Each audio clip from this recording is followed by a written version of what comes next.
Яг одоо цаг хугацаа оршдоггүй гэсэн номыг уншаад талд нь ороод явж гин маш гайхалтай ном байна. Шар ус босгосон бүр энгийн цаг хугацаа гэж хүн болгоны боддог ойлголтыг тэр чигтэн нураасан ном байна. 10 жилээс цаг хугацаа гэж урсдаг зүйл гэж заагаад өгсөн юмнууд байгаа да. Хүн болгоны ярьдаг энгийн л мэт ойлгоцсон.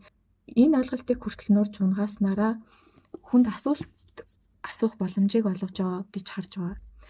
Энгийн л нэг ойлголт нурж унаад тэр хүний шар ус босснороо бусад бүх зүйлийг асуух боломжтой болж ирж байгаа.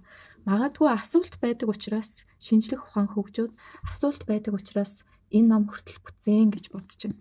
Энэ номыг спойлердохын оронд асуултын талаар ярих гэж бодож байна.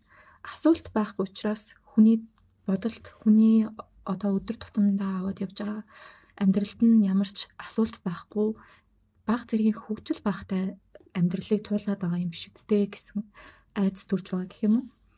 Асуулт байхгүй учраас бүх хүнийг яг одоо л байгаа өөрийнхөө дүгнээд өөрийнхөө хараад өөрийнхөө тэр юм гадраг хаалт тэр юмараа тэр хаалттай юмныхаа цаанаас нөгөө хүнийг дүгнээд эсвэл нийгмээ дүгнээд эсвэл бүх ойлголтуудыг дүгнээд мөн янз бүрийн ойлголтуудыг бусад хүнд буруугаар сайн бодохгүйгээр түгээс нэрээ маш их аюулт унаад байгаа гэж айж байгаа.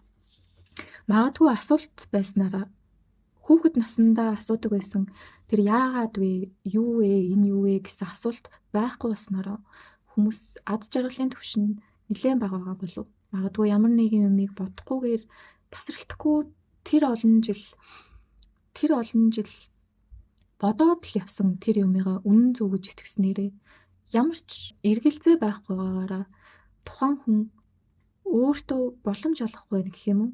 Магадгүй энэ цаг хугацаа гэж хүн болгоны үнэн гэж боддог ойлголтыг хүртэл шинжлэх ухаан олон талаас нь тайлбарлаад энэ ойлголт чинь бас өрөөсгөл ойлголт байсан байна. Дутуу утсан юм байсан шүү гэсэн бас мэдлэгийг олж авч байгаа ч гэсэн өөрийнхөө амьдралд асуулттай амьдрах тийм боломжийг хүмүүст өгөх байхаа гэж найдаж байгаа.